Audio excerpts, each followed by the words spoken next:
প্রিয় দিনী ভাইরা, সবাইকে ইসলামী ছাত্র আন্দোলন বাংলাদেশ সাতক্ষীরা জেলার পক্ষ থেকে বিপ্লবী শুভেচ্ছা অভিনন্দন। সম্মানিত উপস্থিতি, আমরা জানি 2024-এর গণঅভ্যুত্থানের মাধ্যমে আমরা একটি নতুন বাংলাদেশ বিনির্মাণের স্বপ্ন দেখেছিলাম। আদৌ সেই স্বপ্ন বাস্তবায়ন হচ্ছে না। গেল 2 দিন আগে এক মাদ্রাসার মেয়েকে 3 দিন ধরে ধর্ষণ করার পরে তাকে পাওয়া গেছে। মেয়েটার বয়স 8 থেকে 10।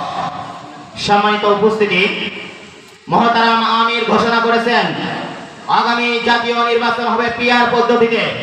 কোনো কথা জানি না, মানি না, বুঝি না, অতএব আগামী জাতীয় সংসদ নির্বাচন পিআর পদ্ধতিতে দিতে হবে। সম্মানিত উপস্থিতি, 1971 সালের পরে সর্বপ্রথম বাংলাদেশের যে দুর্ভিক্ষ দেখা দিয়েছিল, এই দুর্ভিক্ষের বিষয়ে দুর্ভিক্ষ করেছিল বাংলাদেশ ছাত্রলীগ। বাংলাদেশের মানুষ আন্দোলন করেছে, সংগ্রাম করেছে, তাদেরকে পতন ঘটিয়েছে। আসলো বিএনপি সরকার। আমরা জানি, আমরা পড়েছি, আপনাদের কাছ থেকে শুনেছি, বিএনপি সরকার ক্ষমতা আসার পরে এই বাংলাদেশের মানুষ শান্তিতে ছিল না, এই বাংলাদেশের ছাত্ররা শান্তিতে ছিল না।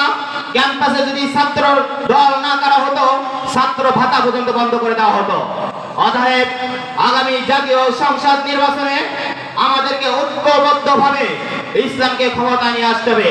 হযরত উলামায়ে কেরাম এই 24-এর গণঅভ্যুত্থানের পরে একটা সময় এসেছে, সুযোগ এসেছে, এই সময়কে যদি আমরা কাজে না লাগাইতে পারি, আর কবে জানি এই সময় আসবে আমার তো মনে হয় না।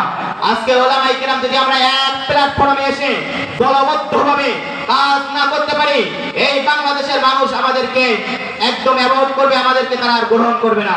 অতএব ইসলামী ছাত্র আন্দোলন বাংলাদেশ সাতক্ষীরা জেলার পক্ষ থেকে সবাইকে বিপ্লবী অভিনন্দন জানিয়ে আগামী নির্বাচনে আমাদের মহতারাম আমির তালা কলার জন্য যে এমপি প্রার্থীকে ঘোষণা করেছেন, আমরা সর্বস্থায় মেনে নিতে প্রস্তুত থাকবো ইনশাআল্লাহ। দেখা হবে সংসদে, কথা হবে অধিবেশনে।